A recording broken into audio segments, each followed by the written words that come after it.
Imaginemos por un instante la peor pesadilla posible en un viaje de placer. Un grupo de turistas se desliza suavemente por un paisaje sereno, absolutamente prístino. Y de repente, sin la más mínima advertencia, la embarcación entera es tragada por la superficie. Desaparece sin dejar rastro. No hay un chapoteo, no hay escombros flotando, absolutamente nada. Solo un silencio total. En este análisis vamos a desentrañar uno de los incidentes más fascinantes y extraños de la ciencia ficción dura, el misterioso desastre del crucero Selene en la Luna. Pero a ver, detengámonos a pensar en esto. ¿Cómo es físicamente posible que un barco se hunda en un océano que no tiene ni una sola gota de agua? El Selene era un crucero turístico de vanguardia, construido específicamente para navegar sobre el llamado Mar de la Sed, un lugar en la superficie lunar con una calma supuestamente perfecta. Y sin embargo, en cuestión de segundos, la nave y todos sus ocupantes simplemente se desvanecieron hacia las profundidades. Para entender este tremendo misterio, tenemos que observar de cerca las condiciones letales de un entorno que es completamente alienígena.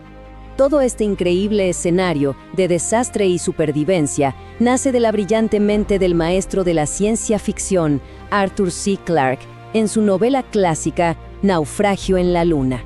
Lo que hace que esta historia sea tan cautivadora es cómo Clarke utiliza la ciencia más rigurosa para crear un enemigo invisible. Aquí no estamos lidiando con monstruos del espacio ni con rayos láser, para nada. Es un desastre de ingeniería y física ambiental llevado al extremo. Es un estudio magistral de cómo la humanidad, por más avanzada que sea su tecnología, puede ser emboscada por las reglas implacables de un mundo que no comprende del todo. Y escuchen esto porque es de una ironía casi cómica. El folleto turístico que les daban a los pasajeros al abordar el Selene decía literalmente: "Nunca hay tormentas en el Mar de la Sed, siempre hay una calma absoluta". Los ingenieros y promotores estaban pero tan confiados en su obra que prometían una seguridad total. Aseguraban que era imposible marearse y que ese mar de polvo era completamente inofensivo. Claro, esa falsa sensación de seguridad preparó el terreno perfecto para la tragedia, porque esa supuesta calma absoluta era en realidad una trampa mortal a punto de cerrarse. Pasemos a la sección 1, Física del polvo lunar, el enemigo invisible. Entremos de lleno en este tema. Porque el verdadero villano de nuestra historia es el Mar de la Sed. Como decíamos, no es agua, es polvo. Pero ojo, no es cualquier polvo. Es una sustancia tan extremadamente fina, imaginemos algo parecido al polvo de talco, pero sin absolutamente nada de fricción.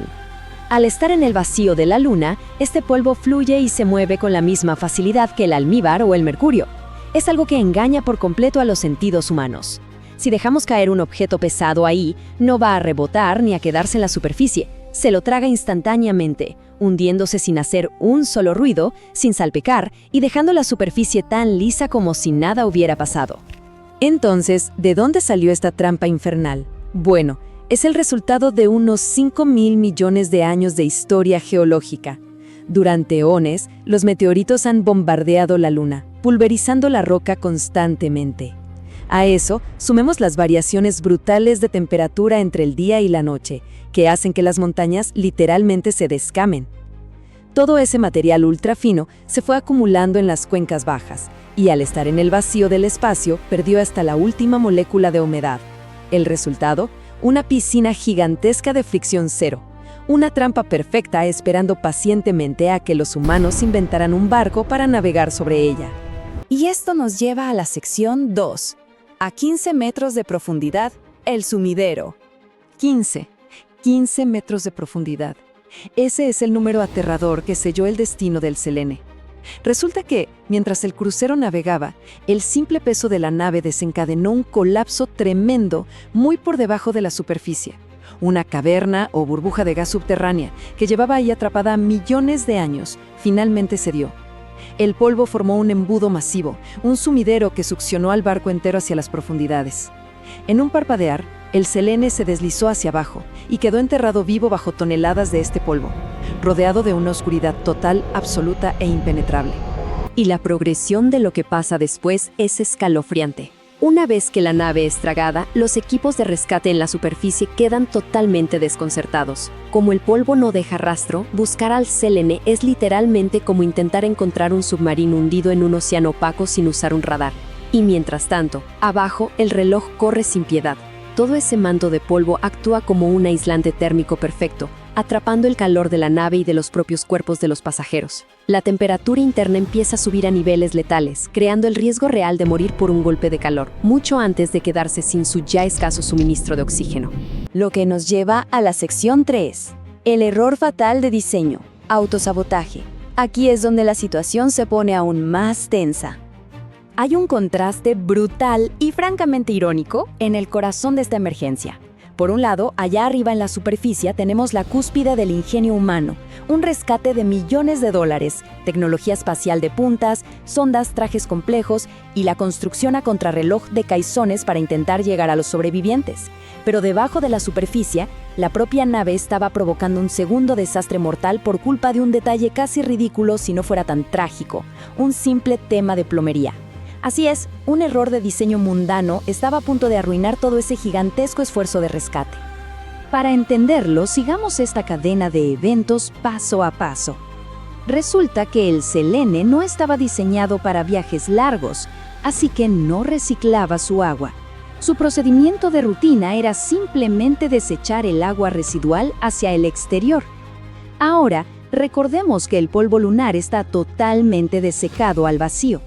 Cuando ese polvo hiperseco entró en contacto con los desechos líquidos, absorbió el agua como una esponja enfurecida y se convirtió instantáneamente en un lodo espeso y pesado.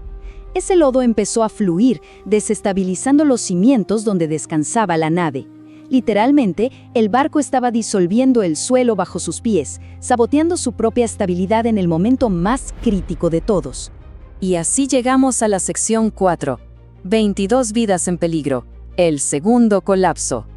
22. Hay 22 personas atrapadas en esa cabina. 22 vidas que ya están al borde de la asfixia y sufriendo por el calor extremo.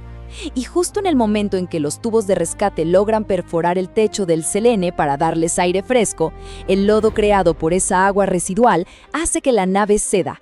El crucero se inclina violentamente hacia atrás. Este movimiento tan brusco arranca de cuajo las tuberías de rescate que acababan de conectar. En una escena de auténtico terror, en lugar de recibir oxígeno vital, una nube asfixiante de polvo lunar empieza a entrar a presión directamente a la cabina de pasajeros. La desesperación de esos últimos instantes es simplemente de no creer.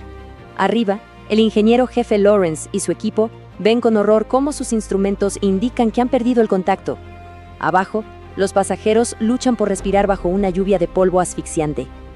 En una jugada de extrema desesperación técnica, los rescatistas se ven obligados a inyectar una espuma química de endurecimiento rápido entre el doble casco del barco. Tuvieron que congelar literalmente ese lodo y ese polvo en su lugar, estabilizando la nave a la fuerza. Solo así lograron cortar el casco y sacar a los 22 sobrevivientes uno por uno, segundos antes de que una explosión química en los tanques destrozara el barco por completo.